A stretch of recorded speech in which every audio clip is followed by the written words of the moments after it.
થરાદ તાલુકામાં પણ વિનાશ વેર્યો છે ભારે વરસાદે। થરાદના અનેક ગામડાઓ વરસાદી પાણીમાં ગરકાવ થઈ ગયા છે। થરાદનું નાગલા ગામ સંપૂર્ણ પાણીમાં ગરકાવ થઈ ગયું છે। 2500ની વસ્તી ધરાવતા નાગલા ગામના મકાનોમાં વરસાદી પાણી ઘૂસી ગયા છે। નાગલા ગામમાં પ્રવેશ કરવાનો મુખ્ય માર્ગ સંપૂર્ણ બંધ થઈ ગયો છે। ગામની સાથે ખેતરો પણ બેટમાં ફેરવાઈ ગયા છે। બનાસકાંઠાના સુઈગામ થરાદને વાવમાં સતત વરસેલા અનરાધાર વરસાદે અનેક તાલુકાની હાલત ખરાબ કરી છે। તાલુકા તો ઠીક છે, તાલુકાના ગ્રામ્ય વિસ્તારો પણ પાણીથી લબાલબ ભરેલ છે। થરાદનું નાગલા ગામ છે, તે નાગલા ગામમાં જવાનો જે રસ્તો છે કેનાલની પાસેનો લગભગ 1.5 થી 2 કિલોમીટરનો રસ્તો કેડસમાં પાણીમાં ગરકાવ છે। નથી કોઈ અંદર જઈ શકતું, નથી કોઈ બહાર આવી શકતું। અહીંયા ટ્રેક્ટર દ્વારા જ લોકો અંદર બહાર આવી જવી શકે છે। કહેવાય છે કે નાગલા ગામમાં ભારે પાણીનો ભરાવો છે અને તમે જોઈ રહ્યા છો તે પ્રમાણે જે રીતના 13 થી 14 ઇંચ વરસાદ વરસ્યો તેને કારણે આસપાસના ખેતરો તો પાણીથી ભરાયા, પણ સાથે નાગલા ગામમાં જવાનો રસ્તો પણ પાણીથી લબાલબ છે। એટલે કે નાગલા ગામ સંપર્ક વિહોણું છે। અહીંના ગ્રામજનોનું કહેવું છે કે જે રીતના વરસાદ 12 થી 13 ઇંચ વરસે ત્યારબાદ સતત આ જ રીતના પાણીનો ભરાવો થાય છે, તો તેની સાથે લોકોની હાલત કેવી છે તે જોઈ શકો છો। આ તો બહારનો વિસ્તાર છે કે જ્યાં મકાનો છે તે પાણીમાં ડૂબેલા છે। કેડસમાં પાણીમાં આ મકાનોમાં રહેનાર લોકો કામ કરવા મજબૂર છે। એટલે કે તમે જ્યાં જુઓ ત્યાં પાણીએ પોતાનું સામ્રાજ્ય જમાવ્યું છે। તો આ સ્થિતિ છે નાગલા ગામના અંદર પ્રવેશતાની સાથે જ, પણ નાગલા ગામની હાલત કહેવાય છે કે બહુ ખરાબ છે અને તેને લઈને તે લોકો માંગ કરી રહ્યા છે કે સરકાર અને તંત્ર તાત્કાલિક અહીંયા મદદ પહોંચાડે।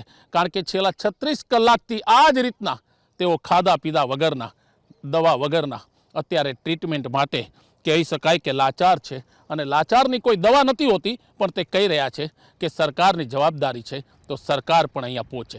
કેમેરામેન જયરામ રબારી સાથે ભૌમિક વ્યાસ, એબીપી અસ્મિતા, નાગલા ગામ। બનાસકાંઠામાં રવિવારે વરસેલા વરસાદે સુઈગામ થરાદને વાવમાં વિનાશ સર્જ્યો છે।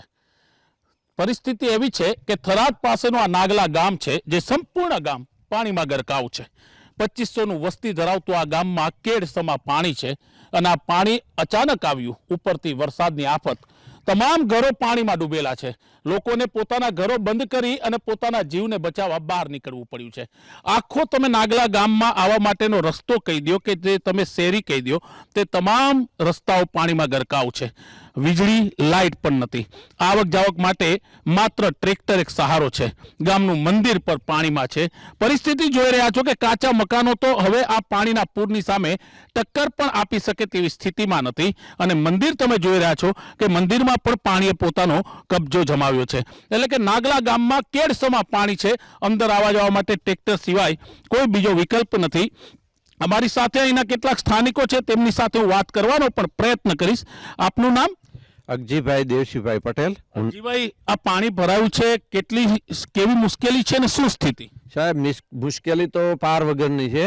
અમારે 15મો ને 17મો કાયમી પાણી ભરાઈ જાય છે ને પાણી ભરાય ને એટલે પાણી જલ્દી નીકળતું નથી કે ક્યાંય જતું નથી। અમારે 1 મહિનો પડ્યું રહે, પછી અહીં એવું થાય કે લાઇટ પણ હોતી નથી, કારણ કે આટલું પાણી છે। એટલે જીબીવાળા કોઈ દરરોજ પાણી નેઠે તો આવે, બરાબર, નીકળે તો થોડું, એટલે 10-15 દાડા ફોન બધું બંધ થઈ જાય, બરાબર। પછી પશુઓને હવે બહાર લઈ જવા પડે। હવે તે ઘાસચારો ઘરે હોય, પશુ બહાર હોય, એટલે આ લાવવામાં પાણી નીકળી જાય તો અઠવાડિયા પછી લાવી શકે, પણ 1 મહિનો 2 મહિના પાણી નીકળતું નથી। ભયંકર પરિસ્થિતિ છે, ભયંકર પરિસ્થિતિ। આપને પૂછીશ, જેમ તેમણે કીધું કે 1-2 મહિના થઈ જાય છે, આના નિકાલની વ્યવસ્થા સરકારી તંત્રની મદદ મળે છે કે નથી મળતી? સરકારની મદદ મળે, પણ સાહેબ નીકળવાનો કાયમના માટે અમારો નિકાલ થાય ને તો અમે રાજી થાવ।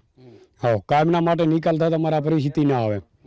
આ પાણીથી નુકસાન કેટલું? પાણીથી સાહેબ નુકસાન તો ખૂબ છે। હા, ઘરમાં ખેતરમાં માલ બીજો બધું અમે 2 દાડાથી માલ કાઢવાના। હા, 100 થી 150 ભેંસો કાઢી છે। હા, તો તમે જોઈ રહ્યા છો લોકોની વ્યથા છે, વેદના છે કે બહુ તકલીફ છે, બહુ મુશ્કેલી છે। મારી સાથે એક વડીલ છે, તેમને પૂછીશ। આવવા જવા માટે આટલું પાણી ભરેલું હોય તો લોકો આવક જાવક કેવી રીતના કરે? અરે આવવા જવામાં તો ફૂલ તકલીફ પડે છે। ભણવામાં બીજે છોકરાને બીજે ખૂબ તકલીફ પડે છે। વસ્તીને નીકળવું હોય તો ખૂબ તકલીફ પડે। અમારે તો એક જ સરકારને વિનંતી છે કે કાયમની માટે નિકાલ કરી નાખે ને પાણીનો તો સારું। આ બાજુ કેટલા એકર જમીન પડે, હેક્ટરો પડે છે, એ બધી સારવાળી જમીન થઈ ગઈ, સાર થઈ જાય, પાક તો નથી કશું, બરાબર। એટલે સરકારને વિનંતી કે કાંઈ કરીને પાણીનો નિકાલ કરે।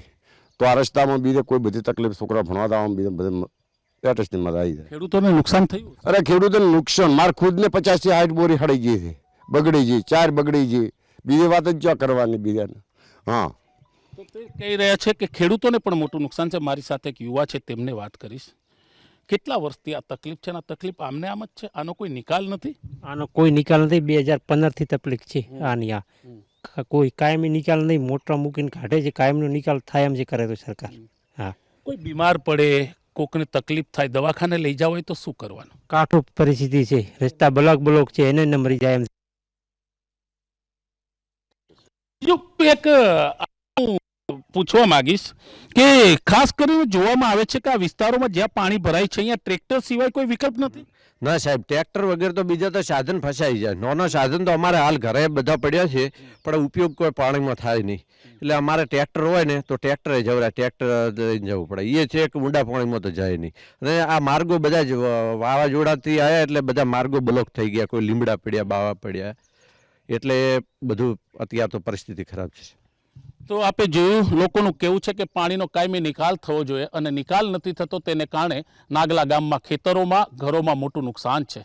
બાળકો બહાર નથી નીકળી શકતા, કોઈ અંદર નથી આવી શકતું અને ખાસ કરીને આ પાણી 1 થી 2 મહિના જેટલો સમય રહે છે. ફરી એકવાર એક દ્રશ્ય બતાવવાનો પ્રયત્ન કરીશ કે નાગલા ગામના 80% મકાનો છે તે પાણીમાં ગરકાવ છે.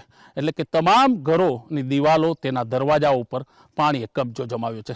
રસ્તો તો આખો ગરકાવ છે. રસ્તો કેવો કે આ નદી કેવી તે મુશ્કેલ છે, પણ આમાંથી જ તે લોકો પોતે ચાલવા માટે મજબૂર થાય છે. તો કહી શકાય કે જે રીતના વરસાદ આવ્યો અને વરસાદી પાણી આવ્યું, તેણે નાગલા ગામને પોતાના કબજામાં એટલે સામ્રાજ્યમાં લીધું. હવે લોકો કહી રહ્યા છે કે સરકાર આના માટે હવે તાત્કાલિક પાણીના નિકાલની વ્યવસ્થા કરે. કેમેરામેન જયરામ રબારી સાથે ભૌમિક વ્યાસ, નાગલા ગામ, થરાદ. નાગલા ગામ અને ખાનપુર ગામ અને દુડગામ ગામ, 3 ગામની હાલ તો પરિસ્થિતિ થોડી વધારે ભયંકર છે. અને જળજીવન દે, જનજીવન છે એ અત્યારે તો બચાવવાનો અને એનો પોતાનો જે માલ સામાન દે છે એ બચાવવાની હાલ કોશિશ કરી રહ્યા છે. ગઈકાલે માનનીય અધ્યક્ષ શંકરભાઈ સાહેબનો પણ ફોન હતો. એમણે એક વાત કરીને બધી સમાચાર લીધેલા છે.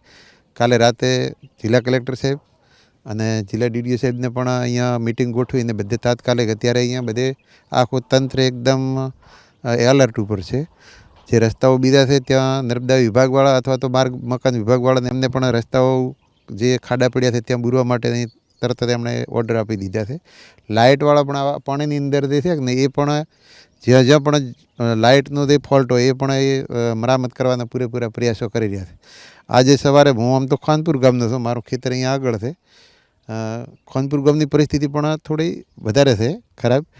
પણ સવારના માનનીય શંકરભાઈ સાહેબે ગઈકાલે મધ્યાહન ભોજન દ્વારા એમ કે બધાને રાંધવાનું કરાવી અને બધાને જમવાનું બધાને પહોંચાડેલ છે.